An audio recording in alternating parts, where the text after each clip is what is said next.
सप्रेम जय भीम, जय शिवराय, जय भारत, जय संविधान। पोलिसांच्या म्हणण्यानुसार पुणे आणि सातारा जिल्ह्यात पण आमच्या आरपीआयच्या म्हणण्यानुसार महाराष्ट्र राज्य आणि इतर राज्यामध्ये धुमाकूळ घालणाऱ्या साताऱ्यातील बंटी आणि बबली म्हणजे स्वतःला पंतप्रधान कार्यालयीन सल्लागार समजणारी कश्मीरा पवार आणि तिचा नवरा जो स्वतःला रॉय एजंट समजतो गणेश गायकवाड, या बंटी बबलीचा तपास सातारा पोलिसांकडून काढून घेण्यात यावा आणि हा तपास दुसऱ्या जिल्ह्यातल्या पोलिसांमार्फत करण्यात यावा किंवा CID कडून करण्यात यावा किंवा CBI कडून करण्यात यावा किंवा न्यायालयीन चौकशीने हा तपास करण्यात यावा अशी प्राधान्याने मागणी आम्ही माननीय डॉक्टर राजेंद्र गवई साहेबांच्या राष्ट्रीय नेतृत्वाखाली राज्याध्यक्ष सुबोजी वाघमोडे आणि पश्चिम महाराष्ट्र महासचिव सन्माननीय चंद्रकांतदादा कांबळे यांच्या मार्गदर्शनाखाली शासनाचे प्रतिनिधी म्हणून साताऱ्याचे जिल्हाधिकारी महोदयांकडे आजच केलेली आहे।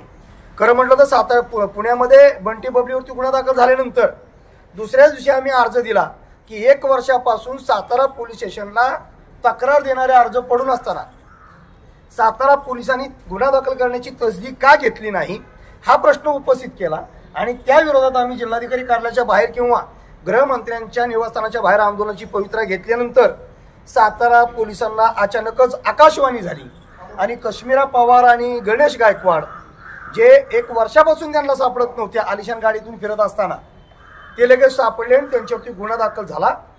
मात्र गुन्हा दाखल करताना सातारा पोलिसांनी एका दिवसाची PC आणि एका दिवसामध्ये MCR भेटून त्यांना जामीन कसा भेटेल अशा पद्धतीने केलेली कारवाई म्हणजे त्यांचा तो महाप्रताप आहे असं म्हटलं तर ते वावगं ठरणार नाही। गुन्हा एवढा प्रचंड आहे, त्याचं स्वरूप एवढं प्रचंड आहे की भारताची त्याच्यावरती राजमुद्रा वापरली गेलेली आहे, नरेंद्र मोदी साहेबांच्या डुप्लिकेट सह्या केल्या गेलेल्या आहेत, त्या ठिकाणी 1138 रुपयाचं कॉन्ट्रॅक्टचे कागदपत्र तयार केलेले आहेत, उत्तर प्रदेशमध्ये 700 कोटी, उत्तर प्रदेशमध्ये 207 कोटी असा सगळा प्रकार निर्माण केलेला आहे। मग एवढी सगळी कागदपत्र जर ही डुप्लिकेट कागदपत्र म्हणावी तर प्रत्यक्ष तक्रारदार फिलिप जॉन बांबळ बाबा तिकडे जा ना, प्रत्यक्ष तक्रारदार फिलिप जॉन बांबळ हे या ठिकाणी उपस्थित आहेत। तक्रार 1 वर्षापासून देण्यापासून धडपडणारे फिलिप बांबळवरती तक्रार देऊ नये म्हणून सातारा पोलिसांनी खोटे नाटे गुन्हे दाखल करून फिलिप बांबळवरती तडीपारीची कारवाईची प्रोसेस सुरू केलेली आहे। पोलीस आपलं ऐकून घेत नाहीत, पोलीस आपलं मान्य करत नाहीत, पोलीस आपल्याला दमदाटी करतात म्हणून शेवटी कंटाळून फिलिप बांबळ हायकोर्टामध्ये गेले आणि या प्रकरणातलं रिट पिटिशन दाखल केलेलं आहे। मात्र ते रिट पिटिशन फिलिप बांबळ माघार घेत नाही म्हणून CTPI कडून त्यांच्यावरती प्रचंड दबाव आणून त्यांच्यावरती तडीपारीची प्रोसेस सुरू केली, त्यांना नोटीस पाठवून त्यांना भयभीत करायचा प्रयत्न केला गेलेला आहे।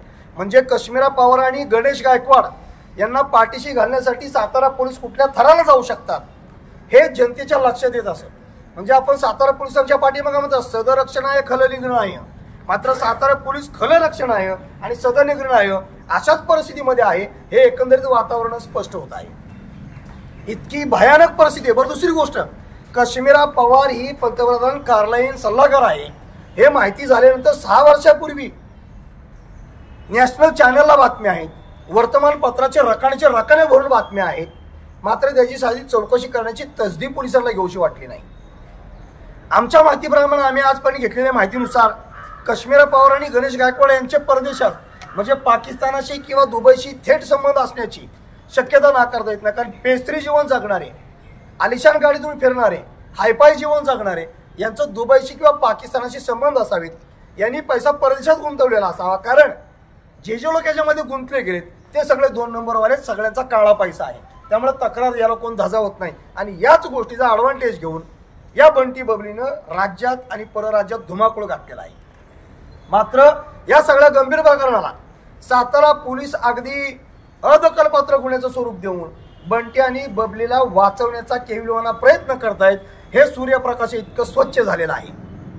त्यामुळं आम्ही माननीय डॉक्टर राजेंद्र गवई साहेबांच्या राष्ट्रीय नेतृत्वाखाली आज आम्ही आंदोलन करणार होतो, मात्र काल परवा पोलिसांनी अचानकच गुन्हा दाखल केला, बंटी बबलीला अटक करून कोर्टात हजर केली आणि त्यात असं दाखवलं गेलंय की गोरख मरळ, फिलिप बांबळ आणि तिसरा कोण आहे पांडुरंग भोसले काय चंद्रशेखर अमरजीत भोसले या लोकांनी तक्रार दिल्यामुळे गुन्हा दाखल केला। पण पोलीस स्टेशनची प्रोसेस अशी असते माझ्या माहितीप्रमाणे, तक्रारदाराला त्याच्या म्हणण्यानुसार FIR नोंदवायचा असतो, तो FIR वाचून घ्यायचा असतो, तो त्याच्या म्हणण्यानुसार असेल तर त्याची सही घेतली जाते आणि फिर्यादीला त्याची एक कॉपी दिली जाते, त्याला FIR म्हणतात। मात्र फिलिप भांबळे प्रत्यक्ष या ठिकाणी आहे.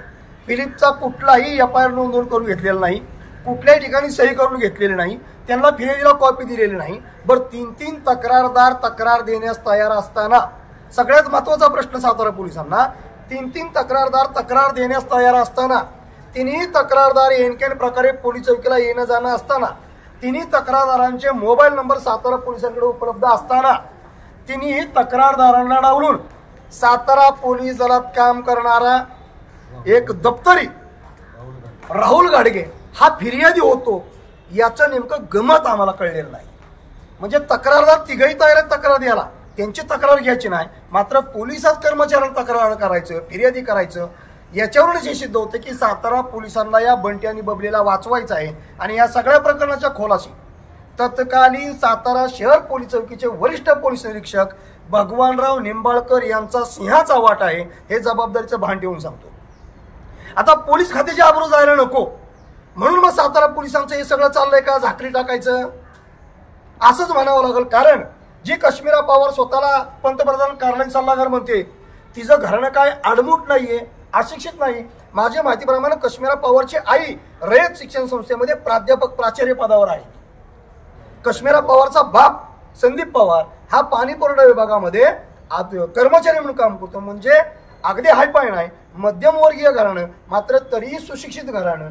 या घराण्यातल्या स्वतःचे आई वडील कश्मीरा पवारच्या या दुष्कृत्यामध्ये कृष्णकृत्यामध्ये सहभागी आहेत का हेही तपासणं गरजेचं. साधे गणित असतं की माझ्या मुलाला जर चोरी करून घरात आला तर माझा मुलगा चोरी केली या, चोरीची वस्तू घरात आणली या, हे पोलिसांच्या निदर्शनास आणून देणं सजग नागरिकाचं कर्तव्य मानलं जातं. जर ते कर्तव्य पार पाडलं नाही तर संबंधिताला जबाबदार धरून सहआरोपी केले जातं. 6 वर्षापासून पंतप्रधान कार्यालयीन सल्लागार म्हणणारी कश्मीरा पवार तिच्या आईला माहित नव्हतं का, तिच्या बापाला माहित नव्हतं का? जर माहित होतं तर त्यांनी पोलिसांना का कळवलं नाही, का कळवलं तर याच्या पाठीमागं उत्पन्नाचा जो स्रोत निर्माण झाला त्या उत्पन्नाच्या स्रोतला तिचे आई वडील सुद्धा सहभागी आहेत असं म्हटलं तर ते वावगं ठरणार नाही. म्हणजे सातारा पोलीस चौकीचे रिटायर PI भगवानराव निंबाळकर, काश्मीराचे आई वडील आणि आणखीन फार मोठी चैन आणि सिंडिकेट जे निर्माण झालेलं आहे, या सिंडिकेटने किमान राज्यात आणि परराज्यामध्ये 6,000 कोटीची अफरातफर केलेली आहे, घनशाघोळ घातलेला आहे. हे बाहेर निघण्यासाठी सातारा पोलिसांकडून यांचा तपास काढून घ्यावा ही गृहमंत्र्यांना आम्ही मागणी करणार आहोत, मागणी केलेली आहे. आणि ती जर आमची मागणी 3 तारखेपर्यंत मंजूर झाली नाही तर मग मात्र गृहमंत्र्यांच्या घराच्या बाहेर आम्हाला खात्री आहे देवेंद्र फडणवीस साहेब कुणालाही पाठीशी घालणार नाहीत. गृह खाते सांभाळणं एवढं सोपं नाही. मात्र सातारा पोलीस जे चुकीचं ब्रीफिंग करताय या ब्रीफिंगला अधीन राहून जर गृहमंत्र्यांनी चुकीचा निर्णय घेतला तर मग मात्र आम्हाला RPI वाल्यांना आमच्या स्टाईलनं आंदोलन करावं लागेल. सगळ्यात महत्त्वाची बाब, या ठिकाणी फिलिप जॉन भांबळे उभे आहे. त्यांनी कुठली तक्रार दिलेली नाही, त्यांनी कुठलाही FIR लॉन्च केलेला नाही, त्यांच्या जीवाला धोका आहे. काल सुद्धा कोर्टामध्ये ते उपस्थित राहिलेले असताना कश्मीरा पवारच्या जामिनासाठी धावपळ करणारे बगलबच्चे 2 नंबरवाले, मटका चालवणारे, जुगार चालवणारे, जुगाराचा क्लब चालवणारे, वेश्या व्यवसाय चालवणारे दमबाजी करत होते. आमची सातारा पोलिसांना मागणी, फिलिप भांबळला पहिल्यांदा पोलीस संरक्षण द्या. फिलिप भांबळच्या केसाला धक्का लागत याची सर्वस्वी जबाबदारी सातारा पोलिसांची राहील, हे जबाबदारीचं भान ठेवून सांगतो. त्यामुळे पुन्हा एकदा मी निवेदन करतोय जिल्हाधिकारी महोदयांना की बंटी आणि बबली प्रकरणातला तपास हा सातारा पोलिसांकडून काढून घेण्यात यावा. त्यांच्यावरती पहिल्यांदा देशद्रोहाचे गुन्हे दाखल करावेत, त्यांच्यावरती मोक्कांतर्गत कारवाई करावी आणि फिलिप भांबळला पोलीस संरक्षण द्यावं. अन्यथा येणाऱ्या 3 जुलैपासून रिपब्लिकन पार्टी ऑफ इंडिया गृहमंत्र्याच्या निवासस्थानाबाहेर अथवा त्या ठिकाणी गृहमंत्री उपस्थित न झाल्यास सातारा जिल्हाधिकारी कार्यालयाच्या बाहेर बेमुदत धरणे आंदोलनास सुरुवात करतील.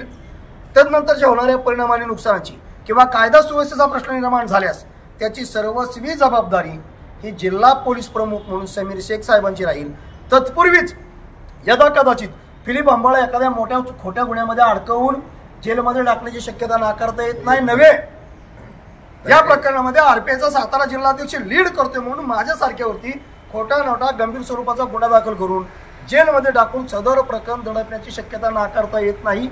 याची नोंद गृह विभागाने घ्यावी आणि बंटी बबलीला मोकांतरित कारवाई होत नाही, यांची कृष्णकृत्य जोपर्यंत बाहेर निघत नाही तोपर्यंत हा तपास दुसऱ्या जिल्ह्यातल्या PI कडून किंवा सक्षम दर्जाच्या अधिकाऱ्याकडून करण्यात यावा. लवकरच आम्ही 2 दिवसात